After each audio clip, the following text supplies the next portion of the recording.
Salut à tous et bienvenue dans cette nouvelle édition de votre journal Foot Quotidien. On commence tout de suite en Espagne avec la 6e journée de Liga qui débutait mardi avec le Real Madrid et se terminait hier soir avec le FC Barcelone.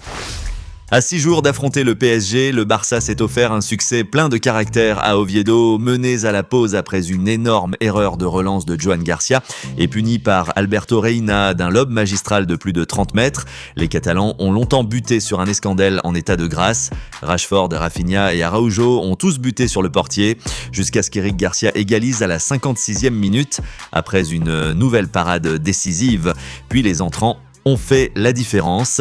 De Jong centre, Lewandowski s'arrache de la tête et renverse le match à la 70e. Et en toute fin de rencontre, sur un corner de Rashford, c'est Ronald Araujo qui vient sceller la victoire d'un coup de casque rageur.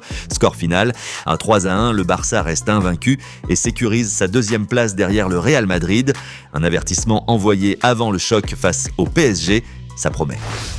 Hey, I'm back. Le message est signé Lamine Yamal. À seulement 18 ans, le crack du Barça a annoncé son retour dans une story sur Instagram après plusieurs semaines à l'arrêt. Victime d'une pubalgie depuis début septembre, l'ailier espagnol sera de nouveau disponible ce dimanche face à la Real Sociedad. Un timing parfait puisqu'il pourra retrouver du rythme avant le choc tant attendu contre le PSG en Ligue des Champions mercredi prochain.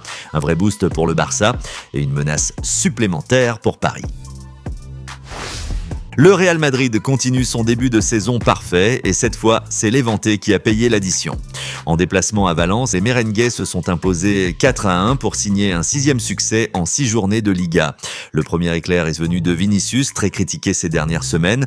Servi par Valverde, le Brésilien arme une frappe sèche de l'extérieur qui surprend Ryan et toute sa défense. Magnifique ouverture du score à la 28e minute.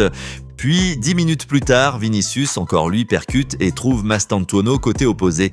L'Argentin entre dans la surface et envoie un missile dans la lucarne, doublant la mise. 2 actions, 2 bijoux, le Real file à la pause avec un break mérité. Mais au retour des vestiaires, coup de froid. Sur un centre venu de la droite, Courtois se rate dans les airs et Carleta Young surgit de la tête. L'Éventé revient à 2-1 et se met à croire à l'exploit. C'est à ce moment-là que Kylian Mbappé a décidé de prendre les choses en main. Sur un rush dans la surface, il est fauché et obtient un penalty.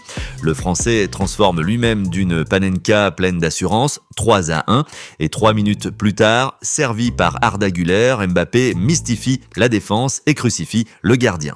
Doublé express, 4-1, rideau sur le match. Le Real s'impose largement, conserve son carton plein et prend déjà rendez-vous pour le derby face à l'Atlético ce week-end. Vinicius a sorti un bijou et il sait à qui il le doit. Auteur d'un splendide extérieur du pied face à l'Éventé, le Brésilien a révélé après le match qu'il s'était inspiré d'une légende du Real, Luka Modric. Luka Modric m'a appris à marquer ses buts. Il nous manque. J'espère continuer à marquer comme ça. Je pense que c'était ma meilleure frappe de l'extérieur du pied.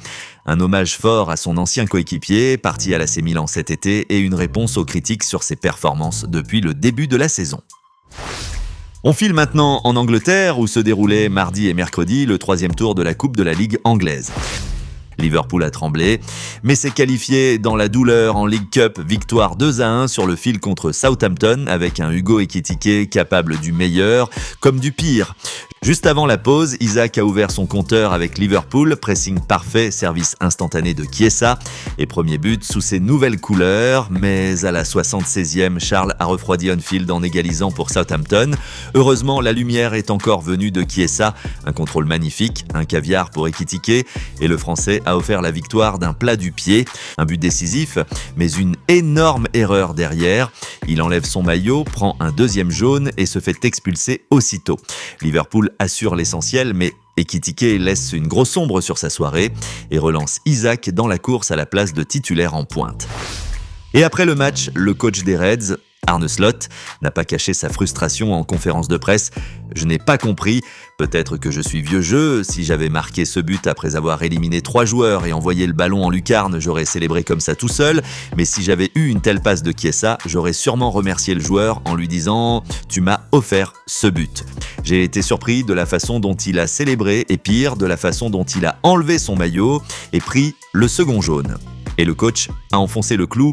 C'est stupide d'enlever son maillot et de prendre le jaune. Si tu marques un but comme ça, tu dois aller remercier le joueur qui t'a fait la passe, mais c'est vraiment stupide d'enlever son maillot. Une mise au point sévère et un avertissement clair pour Ekitike. Et le Français a tenu à présenter ses excuses sur Instagram. J'étais tellement excité ce soir d'aider l'équipe à obtenir une nouvelle victoire ici, à domicile, pour mon premier match de Carabao Cup. L'émotion m'a un peu dépassé ce soir. Mes excuses à toute la famille des Reds. Merci aux supporters qui nous soutiennent toujours et à mes coéquipiers d'avoir assuré cette victoire. Mais ces excuses ne suffiraient pas. Selon le Daily Mail, Liverpool prévoit de le sanctionner financièrement. 2 semaines de salaire en moins pour ce carton rouge évitable. Un avertissement sévère pour l'ancien Parisien déjà recadré publiquement par Arne Slot, un début mouvementé à Anfield pour Ugo Ekitike. Toujours à Liverpool, mardi, au cours du même match de League Cup, Giovanni Leoni avait impressionné pour sa grande première. Mais le défenseur italien de 18 ans s'est gravement blessé au genou. Verdict, rupture du ligament croisé, au moins 6 mois d'absence selon Fabrizio Romano. Terrible coup d'arrêt pour l'ancien joueur de Parme, recruté 31 millions cet été. Dans son malheur, une bonne nouvelle pour Federico Chiesa. Auteur de 2 passes décisives face à Southampton, l'attaquant italien va profiter de la blessure de Leoni pour intégrer la liste de Liverpool en Ligue des Champions. Une juste récompense pour son excellent début de saison et une vraie chance pour lui de s'imposer enfin à Anfield. En Italie, on jouait aussi la Coupe cette semaine et Milan et ses recrues françaises se sont qualifiées facilement. Les rossoneri n'ont laissé aucune chance à Lecce, réduits à 10 dès la 18e minute après l'expulsion de Sibert. Jiménez a ouvert la voie dans la foulée avant que Christopher Nkunku ne débloque enfin son compteur sous le maillot milanais d'une belle reprise à la 51e.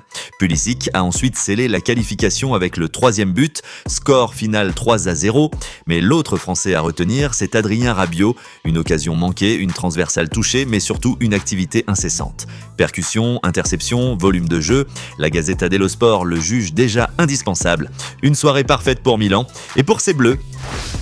Voilà pour les actus des 3 dernières journées. Avant de se quitter, place à la question du jour. Selon vous, Ugo Ekitike va-t-il perdre sa place de titulaire à cause de sa célébration ? Dites-le moi en commentaire, je lirai vos avis avec attention. Merci à tous pour votre soutien. Abonnez-vous à Foot Quotidien si ce n'est pas encore fait et activez la cloche pour ne rien rater de l'actu foot. On se retrouve dès demain pour une nouvelle édition. Ciao !